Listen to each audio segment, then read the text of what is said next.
louvamos e te agradecemos pela vida do pastor Ari, que tu use ele como um canal de bênção para transmitir a tua palavra aos nossos corações, Deus. Prepara, Deus, o nosso coração, assim como um lavrador enviar a terra para receber a boa semente, para que possamos, Deus, cultivar ela em terra fértil, que as nossas lágrimas reguem isso, para que elas frutifiquem. Então nós consigamos, Pai, não sermos apenas ouvintes, mas praticantes da tua palavra, que nós te pedimos, Pai. Em nome de Jesus, amém. Amém.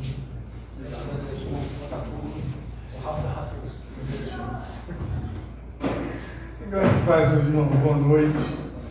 Bom ter meus irmãos, mais um culto ao nosso Deus. Como o pastor Lucas antecipou e falou que nós vamos estar iniciando uma série que é das 7 igrejas, mas hoje nós não vamos entrar ainda propriamente na primeira igreja. Nós vamos estudar o capítulo 1 de Apocalipse, que vai servir como se fosse uma introdução para a gente entender um pouco mais, desmistificar algumas coisas, e o Senhor vai ser glorificado.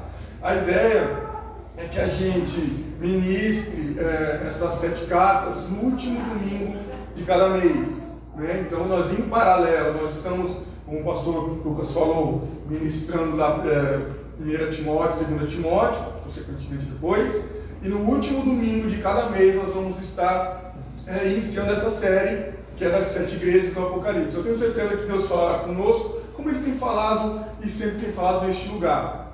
Usado aí a vida do pastor Lucas, usado também a minha vida, a vida do Diácono Anderson, e é sempre bom a gente poder ministrar a palavra do Senhor e o Senhor falar aos nossos corações. Então, nada mais importante do que ouvir a voz de Deus. É interessante que no decorrer das ministrações nós vamos ver muito isso. Aqueles que têm ouvido, ouça. Aquele que tem ouvido, ouça, que o Espírito diz à igreja. Então, ali Jesus fala isso diretamente às igrejas, por intermédio ali do nosso irmão João. Amém? Eu quero ler o texto com os irmãos, para que a gente possa estar dando início aí. Apocalipse capítulo 1, versículo 1 ao 20, um capítulo todo, só para a gente ter um panorama aí, tá bom? A ideia aqui do panorama não é sobre todo o livro, mas com uma forma de introdução mesmo, para que a gente depois possa estar entrando aí nas 7 igrejas. Amém, queridos? Apocalipse capítulo 1, verso 1 em diante.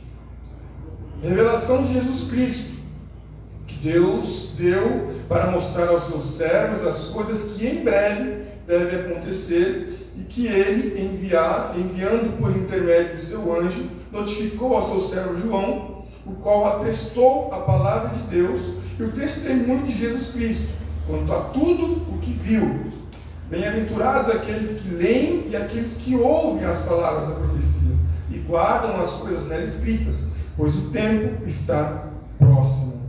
João, as 7 igrejas que se encontram na Ásia, graça e paz a vós outros, da parte daquele que é, daquele que era e há de vir, da parte dos 7 Espíritos que se acham diante do seu trono e da parte de Jesus Cristo, a fiel testemunha, o primogênito dos mortos e soberano dos reis da terra, aquele que nos ama e pelo seu sangue nos libertou dos nossos pecados e nos constituiu reino, sacerdotes para o seu Deus e Pai.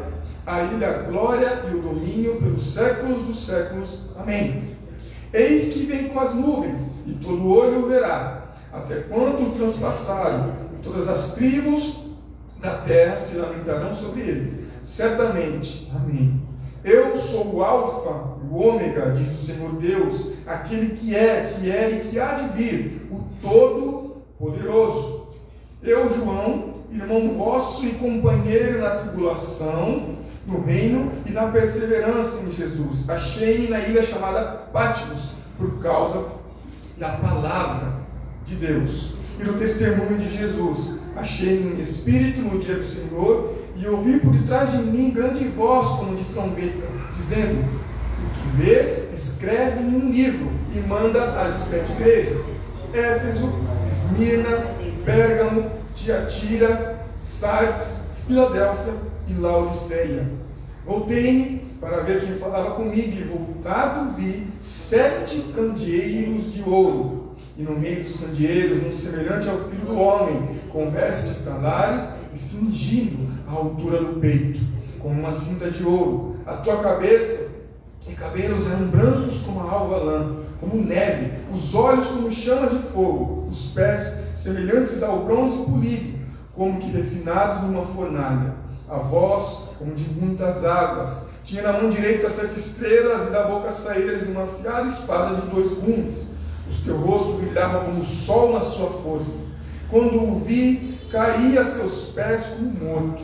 Porém ele pôs sobre mim a mão direita, dizendo: não temas, eu sou o primeiro e o último, e aquele que vive. Estive morto, mas eis que estou vivo pelos séculos dos séculos, e tenho as chaves da morte e do inferno. Escreve, pois, as coisas que viste, e as que são, e as que hão de acontecer depois destas. Quanto ao mistério das 7 estrelas que viste na minha mão direita, e os 7 candeeiros de ouro, as 7 estrelas são os anjos das 7 igrejas, e os 7 candeeiros são as 7 igrejas. Aleluia, louvado seja o Senhor. Oremos mais uma vez. Pai, obrigado pela tua palavra, viva e eficaz. Assim pedimos que o teu Espírito ministre, passeie, nos direcione, para que o teu nome venha a ser eternamente glorificado. Te agradecemos em nome de Jesus. Amém. Deixa eu ver a hora aqui, não esticar muito. Uma água porque a leitura foi longa.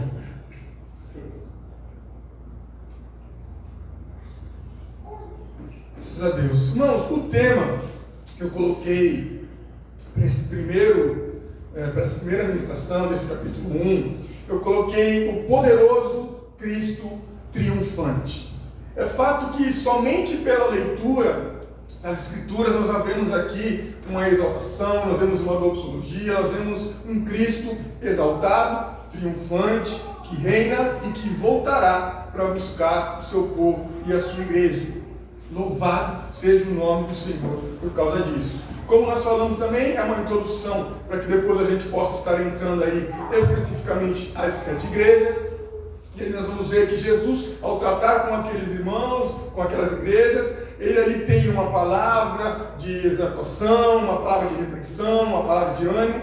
Para cada igreja ele vai tratar e vai falar de uma certa forma. E é interessante vermos e estudarmos esse livro, porque a princípio, quando a gente ouve Apocalipse, a primeira coisa que surge é o quê? Às vezes, medo. É interessante que eu estava vendo ao estudar, estava vendo algumas pessoas relatando e falando, pastores, que têm receio de ensinar ou pregar sobre o Apocalipse, por talvez ser uma coisa mais mística, ou um estudo um pouco mais, que demande um pouco mais de tempo, ou coisa assim. Mas nós temos que entender que o livro de Apocalipse e faz parte do cano e é a palavra de Deus. Então, independente se foi escrito às 7 igrejas, independente, ela é a palavra de Deus e ela é edificante para nós. Então nós, cristãos, nós não devemos ter medo de ler o livro de Apocalipse. Interessante que alguns anos atrás, uns anos aí, uma irmãzinha ela tinha falado que ela leu o livro de Apocalipse, ela ficou com tanto medo, que ali teve tanto temor no seu coração, que ela falou que ela se converteu ali. Louvado seja Deus, né? Se assim também ocorrer no nosso meio. Mas nós temos que entender que é a palavra de Deus. E a palavra de Deus fala e falará aos nossos corações. A primeira coisa é, como nós enxergamos então esse livro?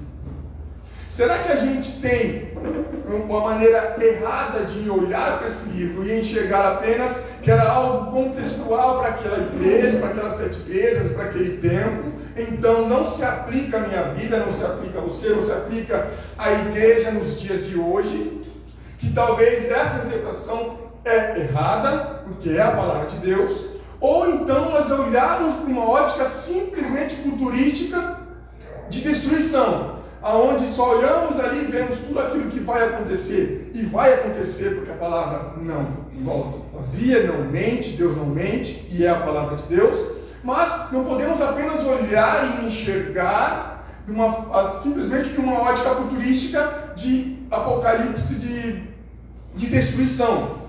E nós vemos em diversas formas representadas, nós vemos filmes, nós vemos aí quando alguma coisa, nós queremos dar uma ênfase muito catastrófica, nós associamos ao que? Ao apocalipse.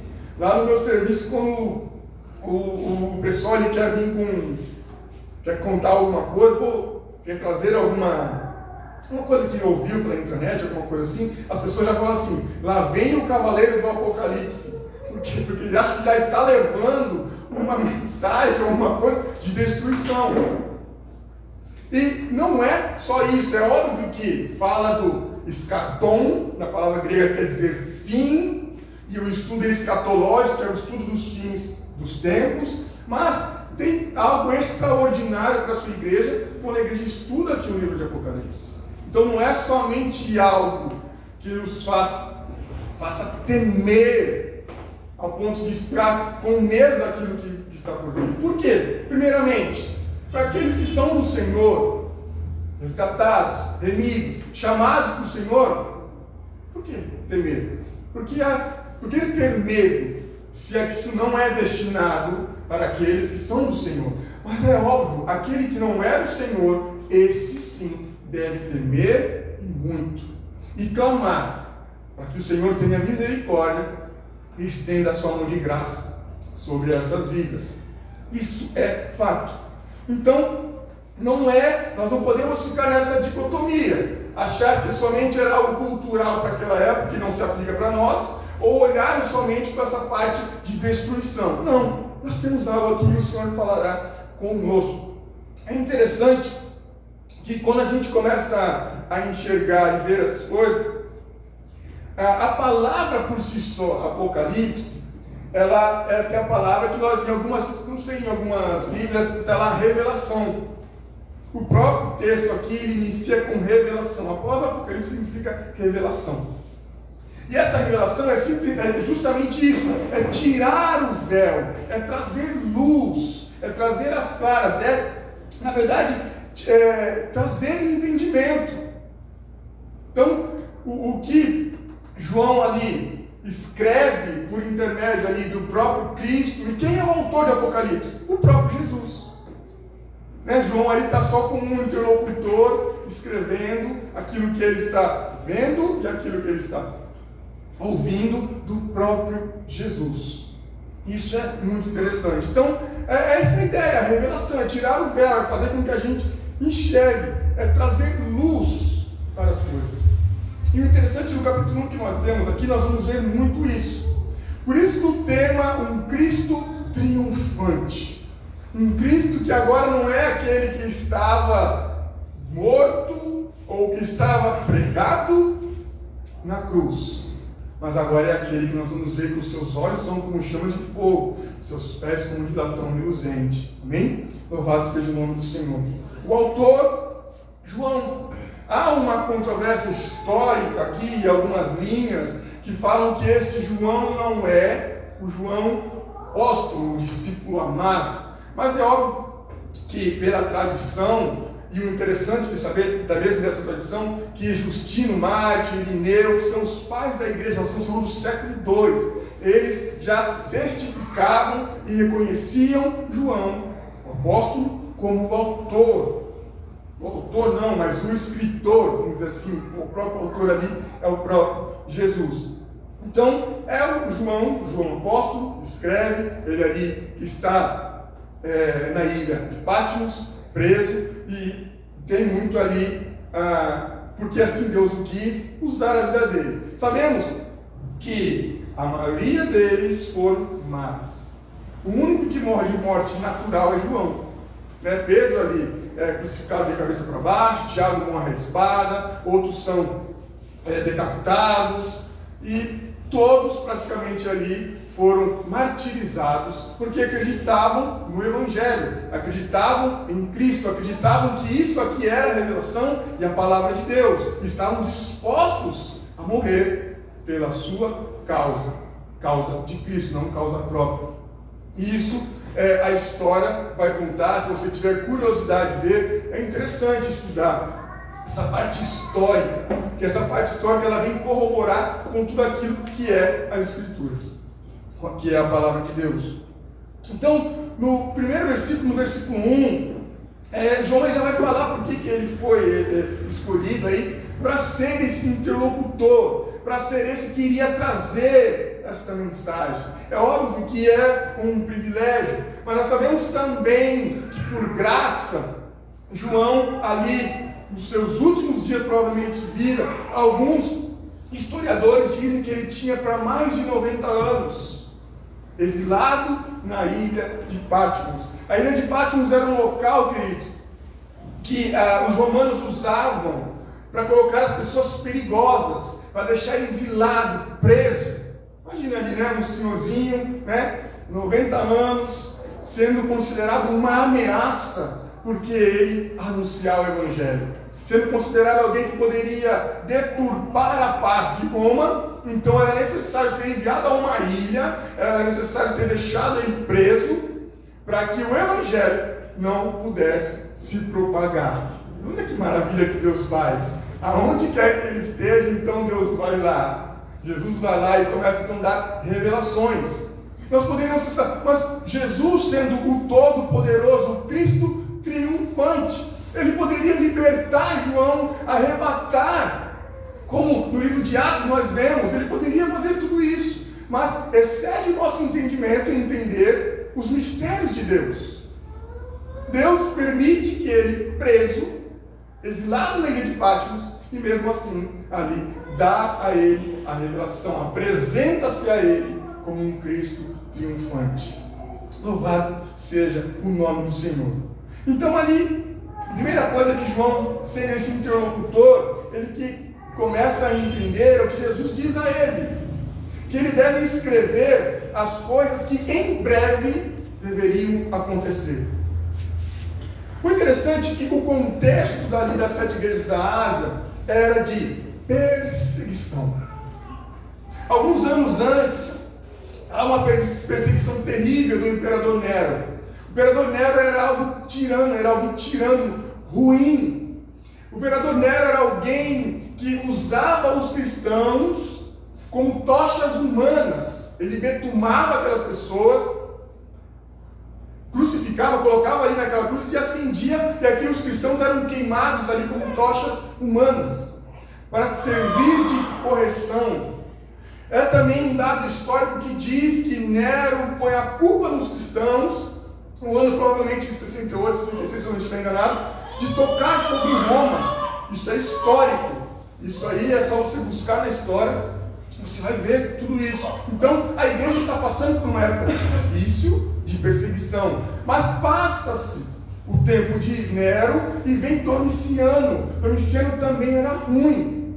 Queridos, é verdade que dentro da história da igreja, e talvez muitas pessoas não preguem isso, mas dentro da história da igreja, a igreja sempre está passando por tribulações, dificuldades, né? E não, eu acredito que não seria diferente no Apocalipse, não seria diferente na tribulação, não seria diferente no momento em que a igreja passará. Mas o que é confortante e reconfortante para nós é que o Cristo, aleluia, Ele é aquele que toma conta da sua igreja. E Ele diz na sua palavra que as portas do inferno não prevalecerão contra a sua igreja. Então, perseguição na vida do crente sempre vai ter.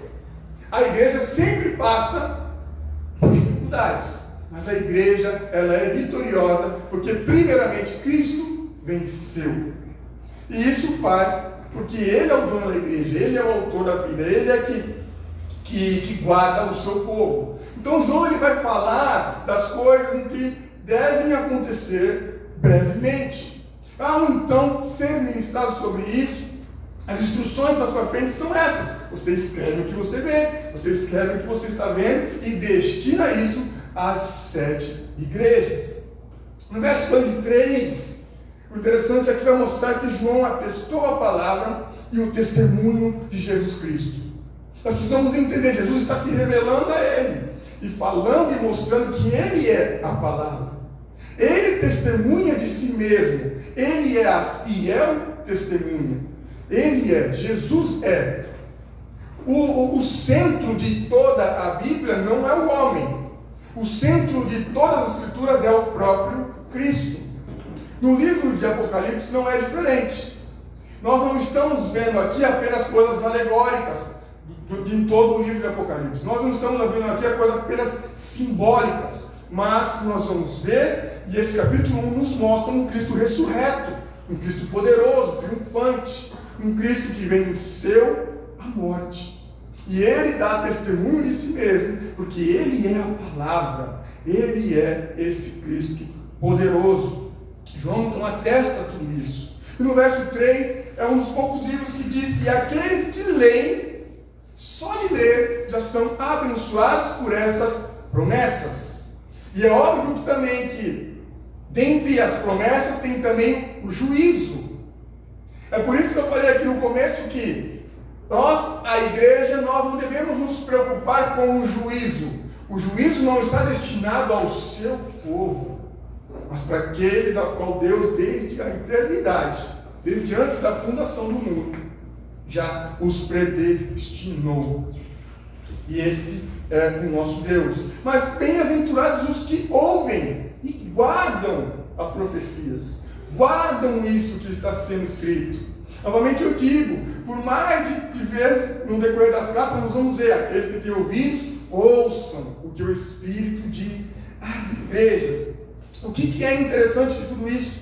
Nesse capítulo 1 nós vamos ver João mostrando e relatando o Deus triuno. Nós vemos aqui ele relatando a respeito disso, que é aquele que era, representando o Pai, o Filho e o próprio Espírito, o que era, o que é e o que há de vir. Isso mostra esse Deus triuno operando em todas as Escrituras. Há algumas heresias, algumas religiões que não entendem, que não atestam ou que duvidam da Trindade. A Trindade é uma palavra que não está escrita na Bíblia, mas nós vemos a ação do Deus Pai, Deus Filho e Deus Espírito Santo em todas as Escrituras. E não é diferente no livro de Apocalipse. Nós vemos aqui a Trindade, nós vemos Deus manifesto em 3 pessoas agindo. Aqui é algo lindo de se ver, porque isso mostra algo interessante. No versos 5 e 6, queridos, nós vamos ver uma doxologia. O que é uma doxologia? A doxologia é uma adoração. E eu quero fazer questão de ler com os irmãos, não precisam abrir, mas eu quero ler novamente, para vocês entenderem o que João está descrevendo agora esse Cristo ressurreto e poderoso. E da parte de Jesus Cristo, a fiel testemunha, o primogênito dos mortos e o soberano dos reis da terra, aquele que nos ama e pelo seu sangue nos libertou dos nossos pecados e nos constituiu reino, sacerdote para o seu Deus e Pai, a Ele a glória e o domínio pelos séculos dos séculos. Amém. Isso é uma doxologia que nós vemos também o apóstolo Paulo usando. Toda vez que ele se refere ali e quer exaltar a Cristo, é usado esses atributos de Deus, atributos de Cristo, exaltando, glorificando o Cordeiro de Deus, Jesus Cristo ressurreto. E ele, dentro dessa doxologia, ele começa a falar a respeito de coisas. A primeira coisa que ele diz é aquele que nos ama. Jesus nos ama. Está relatado, está escrito, o seu amor foi demonstrado na cruz. Então, dentro disso, ele está mostrando e revelando o seu amor. Um amor agora consumado pelo seu povo, pela sua igreja. Você tem que entender e se sentir e absorver esse amor de Deus, que por graça alcançou você e eu, que éramos pecadores miseráveis. Ele nos ama. O que João está exaltando é o amor de Cristo, que alcançou você e me alcançou. E mostra também a forma pelo qual esse amor consegue chegar até as nossas vidas. Que diz que Ele, pelos nossos pecados, através do seu sangue, nos libertou. Aí nos mostra, querido, praticamente um plano de salvação. O amor de Deus, a forma que Ele teria que fazer para que pudéssemos remir dos nossos pecados. E não há remissão de pecados se não tiver derramamento de sangue. A Bíblia vai dizer isso em Hebreus. Então, por este sangue, é o sangue que nos libertou dos nossos pecados, que nos transportou de uma condição de condenados e agora nos transportou para o reino do Filho do seu amor. O que João está falando? João está fazendo através de uma doxologia, uma exaltação agora a esse Cristo, reconhecendo o seu amor, reconhecendo a sua obra, reconhecendo que Ele é o libertador do seu povo. Meu irmão, minha irmã, não há outro. Você não tem que buscar em outro, ou esperar um outro Messias, um outro que possa remir você dos seus pecados. A graça e a misericórdia de Deus em Cristo é suficiente. Por isso Ele é o Cristo triunfante. Além de ter, através do seu sangue, nos libertado, Ele também nos constitui reino, sacerdotes para o seu Deus, ou seja, propriedade exclusiva do próprio Deus. E Pai, a Ele a glória, o domínio pelos séculos dos séculos. Amém. Vocês conseguem enxergar talvez um padrão de exaltação, um padrão de glorificação de Cristo? Nós vemos Paulo fazendo a sua doxologia, nós vemos no Antigo Testamento coisas implícitas e explícitas, mas apontando para Cristo. Nós vemos agora na nova aliança esse Cristo ressurreto sendo exaltado acima de tudo e de todos, como diz em Filipenses. E diz então que Ele virá, e virá sobre as nuvens, e todo o olho o verá. Há canções que retratam disso, e a Bíblia nos mostra. Isso é interessante saber, meus irmãos, porque um dia nós vamos nos encontrar com Ele. Um dia nós o veremos face a face. E diz que Ele virá sobre a nuvem e todo o olho o verá. Uns o verão para juízo, outros para entrar no gozo do seu Senhor e desfrutar com Ele das benesses do reino celestial. E eis que Ele vem e todo olho verá. E Ele voltará triunfante, mas também para trazer juízo aos seus inimigos. Juízo porque o Cordeiro de Deus vencerá o mal.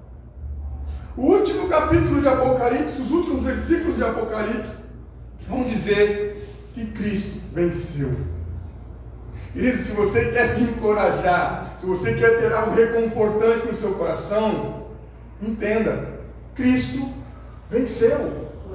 Ele não está tentando vencer, Ele não está tentando remir você, Ele não está tentando salvar a sua igreja, Ele fez. É algo consumado, não é a probabilidade de dar certo, não é a chance de dar certo, não, deu certo. Deu certo, essa é a grande realidade, e isso tem que alegrar o coração do crente. E isso também não quer dizer ausência de dificuldades, não quer dizer ausência de problemas, não quer dizer ausência de tribulação, mas quer dizer certeza de que Ele é o Deus Emanuel que está conosco.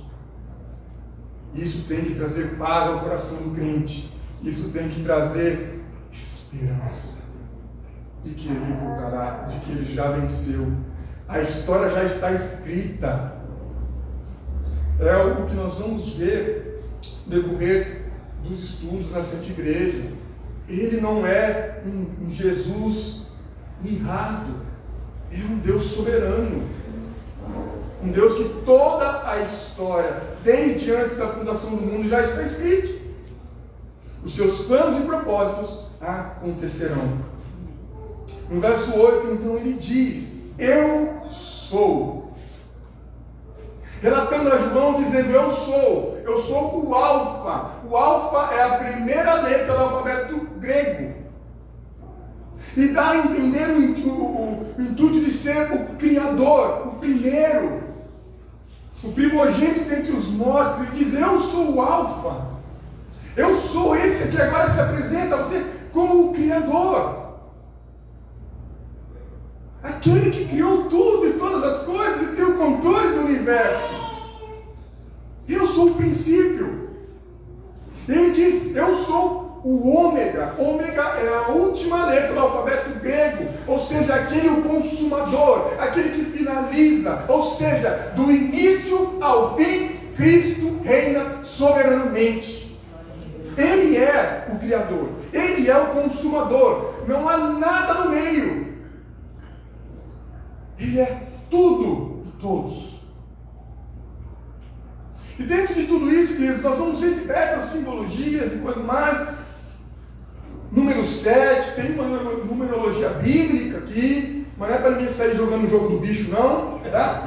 Mas tem ali o número 7, que não é um número perfeito, é um número completo. O número 7 significa um número completo, uma completude, ali algo que está fechado. E nós vamos ver isso. Por isso as 7 igrejas, por isso 7 candeeiros. Ou seja, tem diversos símbolos e coisas ali que são algo tremendo para as nossas vidas. Mas entendemos isso. O centro é Cristo. O centro não é a profecia. O centro não são ali as coisas que virão. Mas é Cristo. Ele é o autor, Ele é o consumador. O alfa, o ômega, Ele é tudo. Ele é aquele que sustenta todas as coisas. Então agora, a partir do verso 9, João agora tem uma visão de um Cristo glorificado. Aonde ele agora se revela a João de uma forma extraordinária e sobrenatural, aonde João, ao olhar para ver quem fala com ele, a Bíblia diz que ele cai como morto. Eu estava pensando, quando eu estava estudando sobre isso, e a gente vê tantas canções, né? Eu quero ver Deus, né? Mostra a tua face. Aí você começa a ler a Bíblia, todos aqueles que se aproximam demais ou tentam ver, ou caem como morto ou são fulminados. Aí nós vemos essas canções, né? Eu quero te ver, mostra a tua face. A Bíblia diz que João, ao olhar aqui, só de ouvir a voz. Agora não é a voz que estava preso na cruz, dizendo está consumado.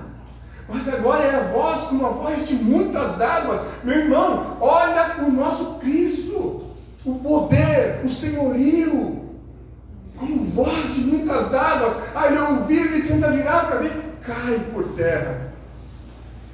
Cai.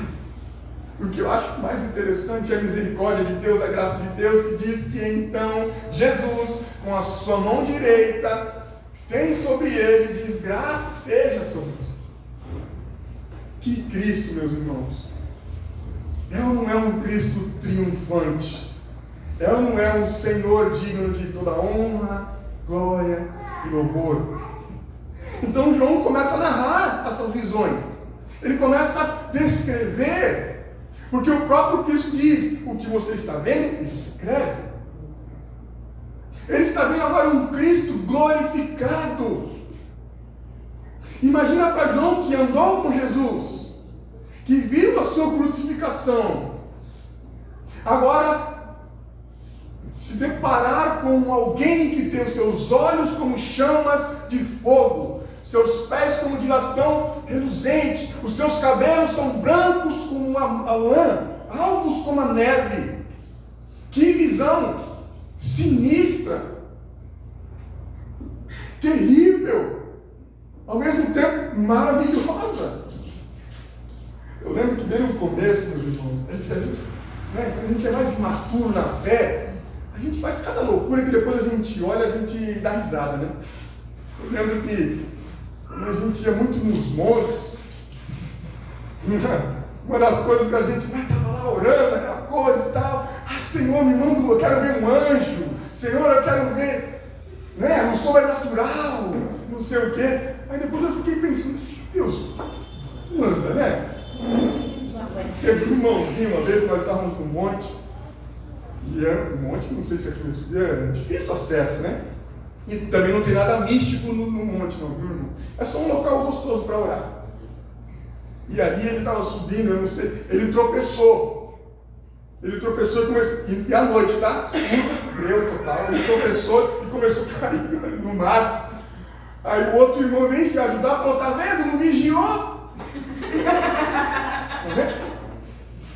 E ali, coitado daquele irmão, né? No mato, no escuro, às vezes não tem lanterna, não tem nada.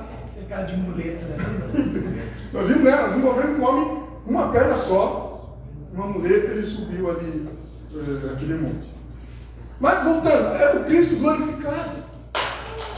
Está se deparando com isso. Então, queridos, aprendam com a minha maturidade lá atrás, tá bom? Não peça para ver anjo, não peça para ver coisas que você vai se assustar e vai desmaiar e morrer, tá bom? Se contente com as escrituras. Mas João, então, agora aqui ele começa a ter essas visões, preso em Patmos, na prisão, exilado, por causa da fé e por causa da pregação da palavra. Ele não estava ali porque ele tinha roubado alguma coisa, porque ele causou uma revolução contra Roma no sentido militar. Não, isso porque ele é um pregador da palavra. Porque amava o Senhor, amava a sua palavra e não negou a fé.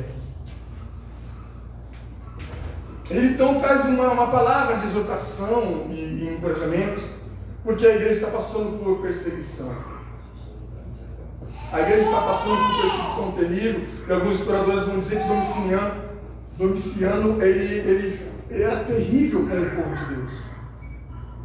Imagina você estar sendo perseguido ao ponto de perder a própria vida, porque a condenação ou a retaliação era morte. Se você fosse só açoitado, liberado, você poderia dar glória. Mas geralmente você era crucificado, decapitado, morto por causa do Evangelho. E muitas pessoas, muitos mártires morreram por causa da pregação do Evangelho. Então essa palavra, aqueles irmãos, o que Jesus está dizendo é encorajamento àquelas igrejas. Encorajamento àqueles irmãos que estavam passando por um momento difícil. Se você quer encorajar o teu irmão, encoraje com a palavra. Encoraje desta forma. Então agora ele se apresenta como semelhante ao Filho do Homem, mas que também é aquele que está no meio dos candeeiros, que nós vimos que é a igreja. Jesus está no meio da sua igreja. Ele é o Senhor da igreja. Ele toma conta da igreja. Ele é o cabeça da igreja. Ele é aquele que toma conta, ele que cuida e sustenta tudo e todos na palma da sua mão. E o candeeiro era para trazer luz, era para iluminar, era para trazer visão. E ao levar essa luz é algo que é a missão da igreja. Amém? Jesus disse: vocês serão luz do mundo, sal da terra, luz do mundo. Ou seja, a missão da igreja, do início do Evangelho ao último livro bíblico, é missões, é pregação do Evangelho, é honrar o nome do Senhor, é perseverar, é anunciar a palavra de Deus. O Moisés, glória. Moisés está glorificando de pé. Está glorificando de pé, né?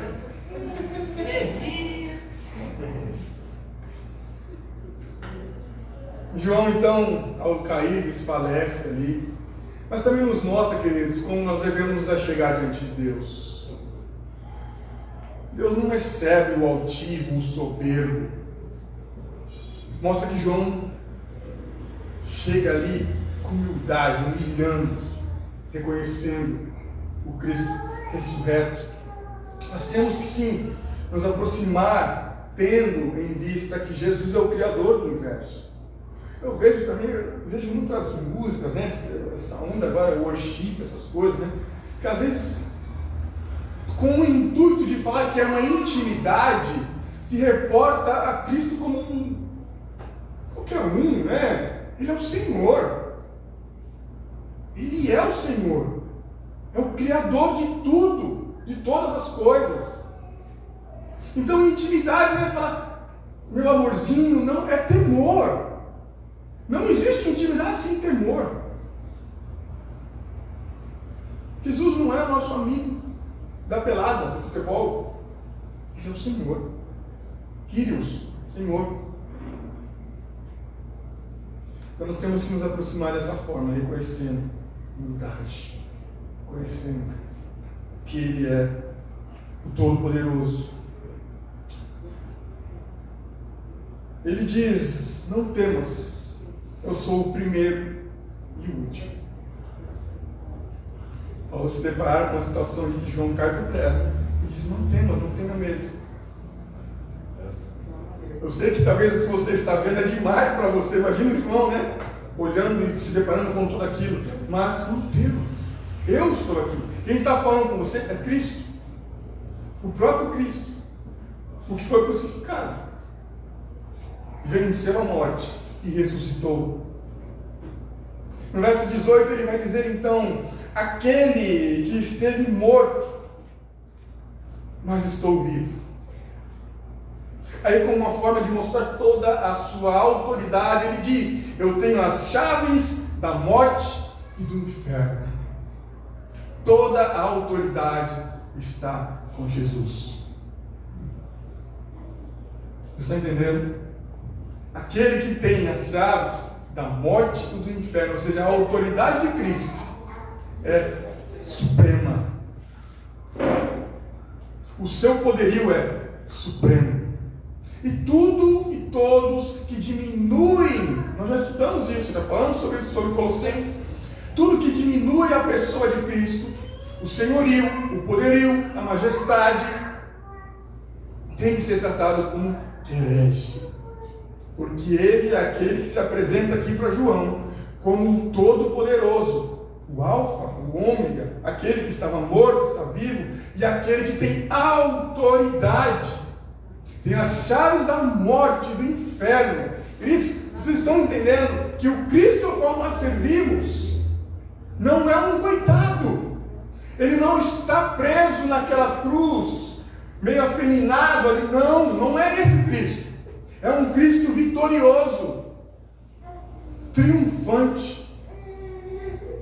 O Cristo Criador de tudo. Não é um Cristo limitado. Não é um Cristo que não pode mudar a nossa história e que não se compadece das nossas fraquezas ou das nossas falhas. Mas é um Cristo presente. No verso 19, então, ele vai nortear tudo aquilo que nós vamos estudar à frente. Porque ele diz assim a João: escreve, pois, as coisas que vistes e as que são, e as que hão de acontecer depois destas. Metatalpa, uma palavra em grego. Isso aqui vai nortear aquilo que João vai começar a escrever e ver e destinar às igrejas. Ele vai começar a ver as coisas que são e as coisas que irão de acontecer. Escatologia, as coisas futuras. E ao fazer sobre isso, nos mostra que ele é a referência, meus irmãos, do passado, do presente e do futuro, das coisas que hão de vir. Porque a Bíblia em Hebreus vai dizer que ele é o mesmo ontem, hoje e eternamente.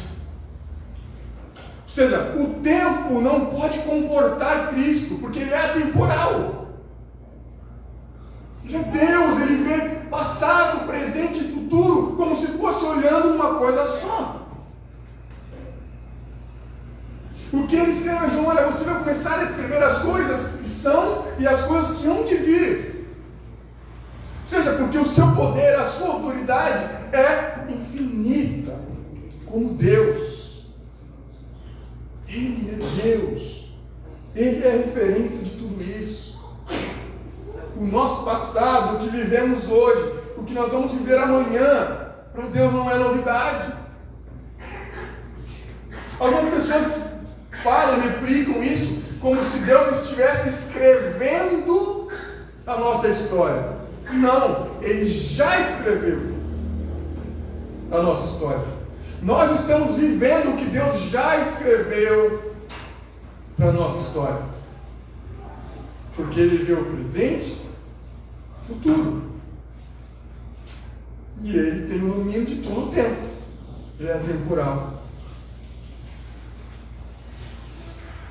E eu quero aqui só trazer algumas aplicações um pouco mais diretas para nós.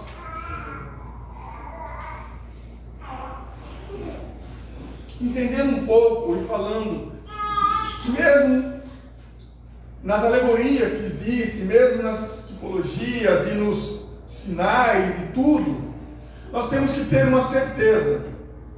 Entenda? Ei, preste atenção. Nós temos que ter uma certeza que em Cristo não há o que temer. Porque Ele é aquele que era, o que é e o que há de vir. Ele é tudo em todos. Ele é essa referência. Mesmo que às vezes pareça ser, falando aqui no livro do Apocalipse, uma leitura um pouco mais complicada, que o Senhor nos dê graça nos estudos, que o Senhor abra o nosso entendimento, para que a gente possa enxergar Ele como Ele é. Um Cristo triunfante, poderoso, soberano e Senhor de todos. O nosso Senhor nos garante segurança. Irmãos, descanse em Deus, confie em Deus, aquiete o teu coração, aquiete o seu coração, deposite no Senhor. E talvez a nossa maior dificuldade, a nossa maior luta seja aquietar o coração, porque a Bíblia diz que o coração é enganoso. O coração nos leva a agir por emoção. Descanse, confie. Ele garante a nossa segurança. O máximo que pode acontecer a nós é a morte física, porque nem a morte espiritual tem mais domínio sobre nós, porque Cristo nos comprou, nos transportou, fez um povo exclusivo, nos tirou da condenação do pecado. Você entende? Louvado seja Deus, Ele é a nossa segurança, Ele garante isso. Jesus é o soberano e o poderoso que tem o controle do universo. Imagina, se Ele tem o controle de tudo e de todas as coisas, quem somos nós? Eu vou pensar, nós somos do Criador, de tudo e de todas as coisas. O que seria nós, para aquele que diz haja luz e houve luz, para aquele que fez separação entre os luminares, para aquele que gerou vida e deu vida e tira a vida, para aquele que faz tudo. Queridos, nós temos que aprender. Ele é tudo. O controle da sua vida já não depende mais de você. Ele tem o controle da minha vida e da sua vida. E finalizando, é aquilo que João, ao descrever no início aqui deste capítulo, diz. O próprio Jesus falando, que diz que Ele vem em breve. Talvez para aqueles irmãos que estavam passando por aquela tribulação e dificuldade, essa foi uma palavra reconfortante. Mas eu falo assim, poxa, mas Jesus não veio. Mas quem disse que Jesus nos abandonou? Jesus ainda não voltou, mas quem disse que Ele abandonou você? Ele abandonou eu? Ele abandonou a sua igreja? Não. Mas que o nosso tempo não é o tempo de Deus, isso é fato. Todos nós sabemos. Mas a certeza de que Ele virá, isso ninguém pode tirar os nossos corações. Ele voltará sem demora para resgatar o seu povo. Então, meus irmãos, nós não podemos ler o livro de Apocalipse e estudar o livro de Apocalipse de uma maneira mística. Nós não podemos ler e mistificar coisas que estão aqui com temor, com medo daquilo que poderia acontecer, como juízo. O juízo não é, a não ser que você não tenha certeza da sua salvação. E só há uma forma de você não ter certeza da sua salvação: se não foi Cristo que te salvou. Porque se foi Cristo que te salvou, a palavra diz que ninguém pode te arrebatar das mãos dele. ninguém arrebatará das minhas mãos. Ele voltará para resgatar o seu povo. Então nós temos que ler não de uma maneira mística, mas pedir ao Senhor que abra o nosso impedimento e nos desvincular de tudo que é religioso e místico. Eu já falei aqui diversas vezes, né?